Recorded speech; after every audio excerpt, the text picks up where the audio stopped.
More often than not, we work to contribute our time, energy, and ideas to promote greater understanding. And I think that is the foundation of leadership. Doing, or at least trying to do, the right thing.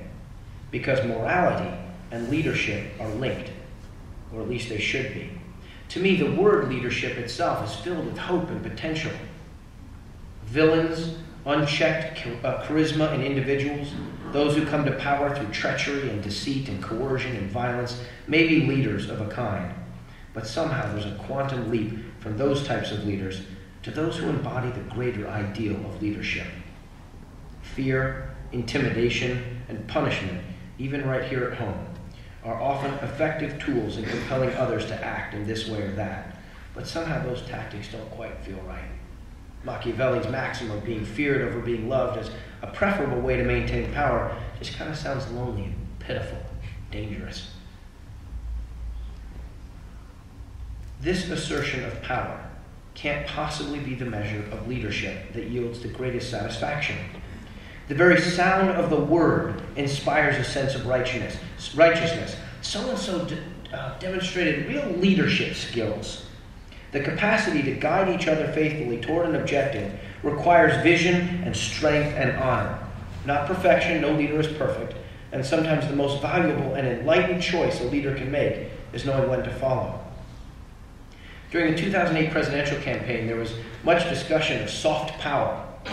The idea that America's interests abroad were no longer best pursued through military force alone, that economic and diplomatic tools were likely the way forward.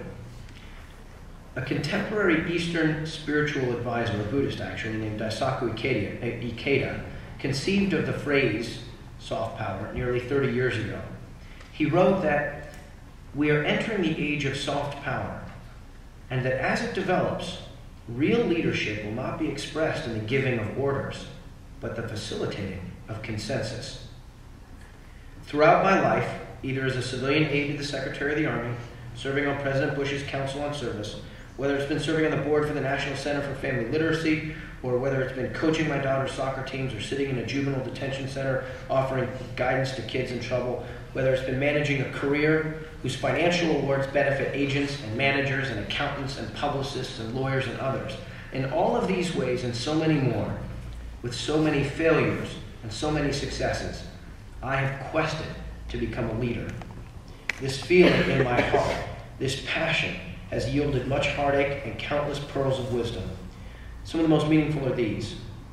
In order to earn the respect of others and to manage that trust faithfully, we must first inhabit the true essence and practice of leadership, compassion, fortitude, and discipline being among the more valuable tools. Leadership is a skill indeed, but it is also a way of being. To finally answer the age-old debate, I say that leadership is necessarily both innate and cultivated.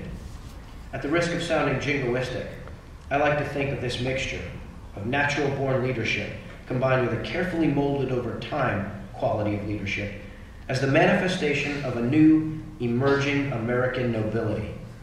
It has not been perfected, and it is easily corrupted.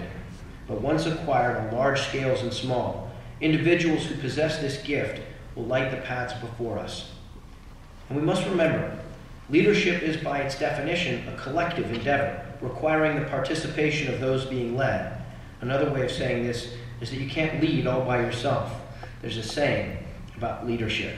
If you turn around and no one is following you, then you're just out on a walk.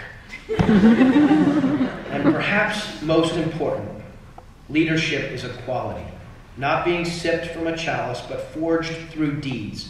It can be demonstrated in an instant or applied carefully over time. Leadership must be precise, but it must also be intuitive and fluid.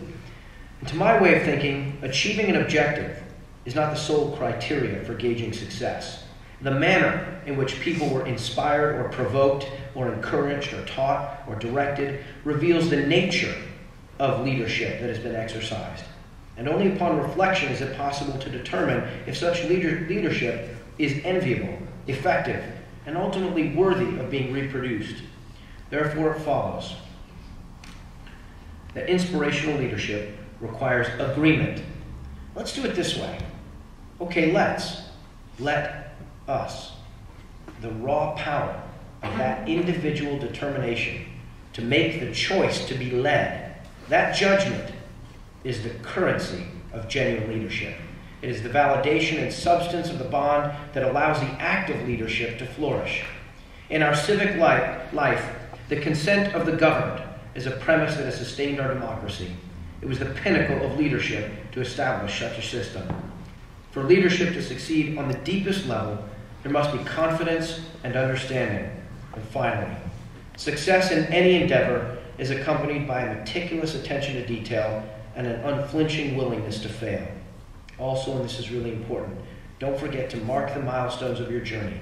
Celebrate your successes, and most importantly, and this is hard learned by playing boobs and wackos, it's always important to keep a sense of perspective and a good sense of humor.